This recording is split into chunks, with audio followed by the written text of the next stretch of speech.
inaasahan namin dito sa bahay, tatamad-tamad ka pa? Ano ipapalamon mo sa amin yan? Konti na nga lang yung sinasahod mo, tapos hindi ka papapasok. Apakawalang kwento mo talagang ame, no? Alam mo, sana hindi na lang ikaw yung naging asawa ko eh. Kung ganito lang din naman yung buhay na ipaparanas mo sa amin, wala ka na nga mapalamon sa anak mo, tapos a-absent ka pa.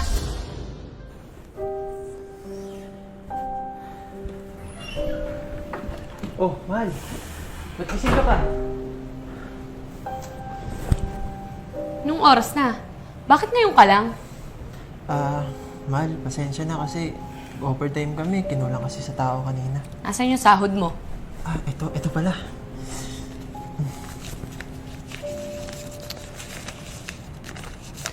₱3,000 lang to ah. Nasaan yung 2,000? Hindi Pinagtataguan mo ba ako? hindi naman mahal kasi ayun na kasi yung pinasahod ng boss ko ngayon eh. Hayaan mo, sa susunod dadagdagan ko na lang. Siguraduhin mo lang. Mahal, baka pwede makiram kahit 200. Pambibili ko lang ng gamot. Masakit kasi yung ulo ko eh. Diyos ko! Magtubig ka na lang, gagamot-gamot ka pa. Tsaka, o nga pala, kumain na kami ng anak mo. Magluto ka na lang ng delata, bahala ka na dyan.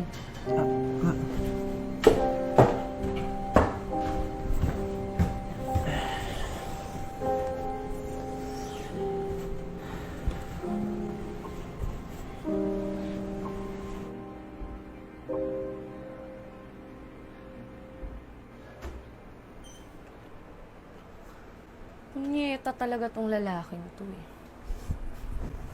Hoy, Batugan! Hindi ka pa ba papasok, ha? Anong oras na? Mahal, pasensya na. Nahirapan akong gumising. Sama kasi pakiramdam ko eh. Punyeta namang dahilan yan. Ikaw na nga lang inaasahan namin dito sa bahay, tatamad-tamad ka pa. Ano ipapalamon mo sa amin yan? Konti na nga lang yung sinasahod mo, tapos hindi ka papapasok. Apakawalang kwento mo talagang ame, no? Alam mo, sana hindi na lang ikaw yung naging asawa ko eh. Kung ganito lang din naman yung buhay na ipaparanas mo sa amin, wala ka na nga mapalamon sa anak mo, tapos a-absent ka pa. Sige mahal, hayaan mo. Pasensya na. Di bali ng late. Papasok ako. Bisa mo dyan? Apakawalang kwenta. Daddy?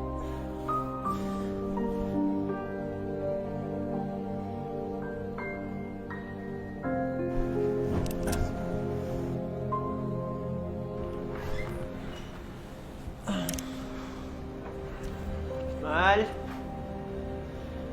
Mahal?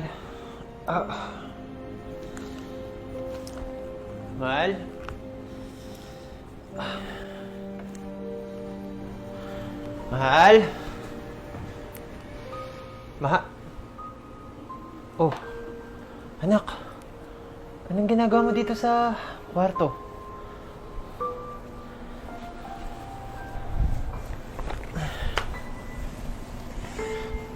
Asan ba ang mami mo? Papa, sinundo po siya kaninang kaibigan niya. Sabi niya po, aalis daw po siya saglit. Pero 2 oras na po siyang wala. Ganun ba? Saan kaya nagpunta yun? Papa, okay ka lang po ba? Papa! Papa! Tulong!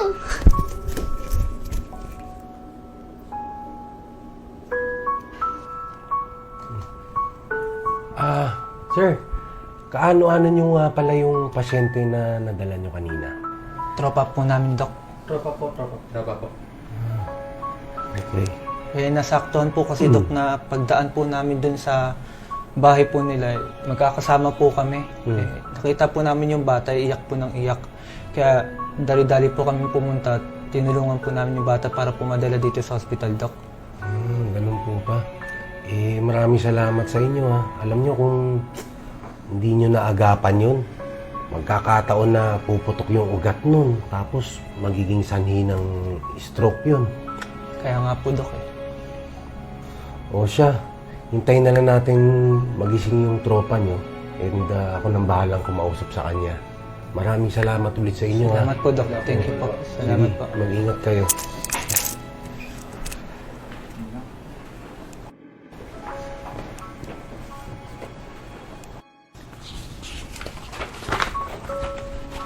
Yung pogi nung isa, bet mo? Yung isa. Dalawa. Yung dalawa. Yung isa. Hindi, okay na yung isa. Ay, yung isa. pala.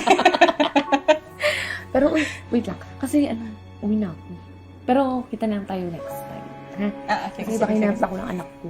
Bye-bye. Sige, go. Tawag ka ha. Oh, tawag ako. Kokol ako. Okay. Bye-bye. Bye-bye, ingat, ingat.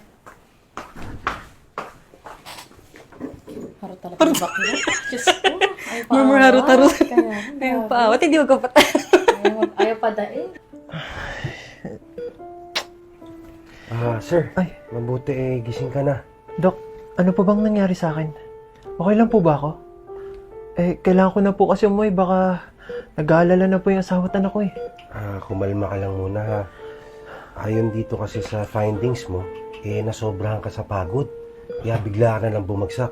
Alam mo, luckily, yung anak mo nakita ka at humingi ng saklolo sa labas. Kasi kung hindi, nako, baka iba na nangyari sa'yo. Sir, matanong ko lang ha, nasaan po ba ang asawa niyo? Baka pwede nating tawagan or makausap. Ay, hindi na po, Dok. Okay. Ako na lang po mag-isa uwi. Okay na po ako. Ganun ba? Opo. Sige, ikaw ang bahala. Pero tandaan mo, 1 linggo kang hindi pwedeng magkikilos at hindi ka pwedeng mapagod.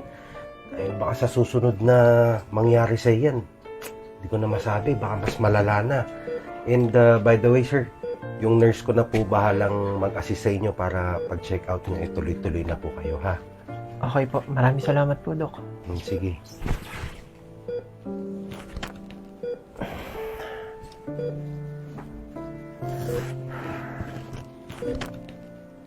Uy, be, grabe, nag-enjoy ako kanina. Grabe talaga, oo. Yung lalaki, bet mo? Bet ko din eh. Oh my God. Tapos nakita mo yung nakatingin siya sa atin. Feel ko nga nagpapapansin sa atin yun eh. Pero, uy, wag mo yung chichika ko kahit mahal. kanino ah. Uy, be, mamaya na lang ha. Oh, saan ka na naman galing ha? Bakit iniwan mo yung anak natin mag-isa dito? O tsaka, bakit parang hinang-hina ka? Ako nga wag mo nga ako inaarte-artehan dyan. Dahil hindi ako naaawa sa'yo. Wala, Mal. Magpapahinga lang muna ako. Pagod lang siguro to. Ano magpapahinga? Mag-asikaso ka dito sa bahay. Maglinis at magluto ka. Hindi yung nakahilata ka lang dyan. Ano ka, prinsipe? Sarap buhay ka lang? Kaya nga hindi ako nagtrabaho, di ba? Kasi sabi mo, ikaw yung bahala sa amin. Papa! Uy, anak! Basta. Papa, okay ka na po ba? Oo naman, nak. Okay na okay si Papa. O ano po tinatayo-tayo mo dyan? Galaw-galaw. Apakabatugan mo. Papa, wait lang po ah. Mama, ba't ganyan ba kayo kay Papa? Palagi mo na lang siyang pinipilit magtrabaho. Alam niyo po ba yung nangyari sa kanya kahapon? Bigla na lang po siyang bumaksak at nawalan ng malay. Ano? Anak, tama na. Ikaw? Huwag kang mag-imbento dyan. Pinagtatakpan mo na naman yung papa mong walang silbi. Pumasok ka na nga sa kwarto. Sabi ko tama na, di ba? Hindi mo ba maintindihan? Oo, na ospital ako kagabi at yung anak natin yung humingi ng tulong para madala ako doon. Kasi kung wala yung anak natin, baka wala na ako. Alam mo, sana wala na nga lang ako eh. Sana wala na ako sa mundong to eh. Para wala na yung asawa mong nagbibigay ng problema sa'yo. Pagod na ako, Lot. Pero ano, bawal ako sumuko, di ba? Kasi tama ka. Nangako ako na akong bahala sa inyong dalawa. Hindi ko na nga iniintindi yung sarili ko eh. For the sake na maging okay ka lang. Pero ikaw, nasa ka nung mga panahong lugmok na lugmok ako? Nasa ka nung mga panahong kailangan kita? Wala, di ba? Nandun ka sa mga kaibigan mo. Nagsasaya. Pero ano, may narinig ka ba sa akin, Lot? Wala, di ba? Wala eh. Ganyan kita kamahal. Pero Lot, sobra na eh. Alam mo, sabi sa akin ng doktor, magpahinga ako eh. Kasi sinagad ko daw yung sarili ko para sa'yo. Dahil sa'yo! Sana kahit ngayon lang pagbigyan mo ako eh. Papa, saan ka po pupunta? Hayaan mo, anak. Papagaling lang si Papa. Pag okay na ako, babalik ako. Papakabait ka dito sa mami mo.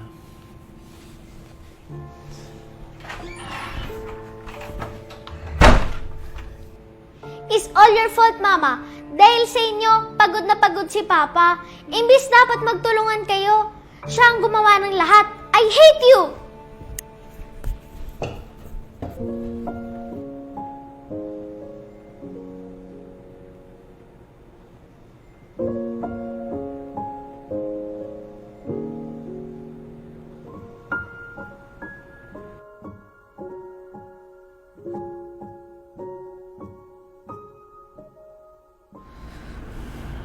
Ha?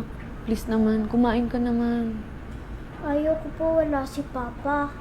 Sige na, kawawa naman, nagmamakaawa naman ako. Oo, si Mami. Mahal? Anak? Papa! Anak? Mahal, bumalik ka.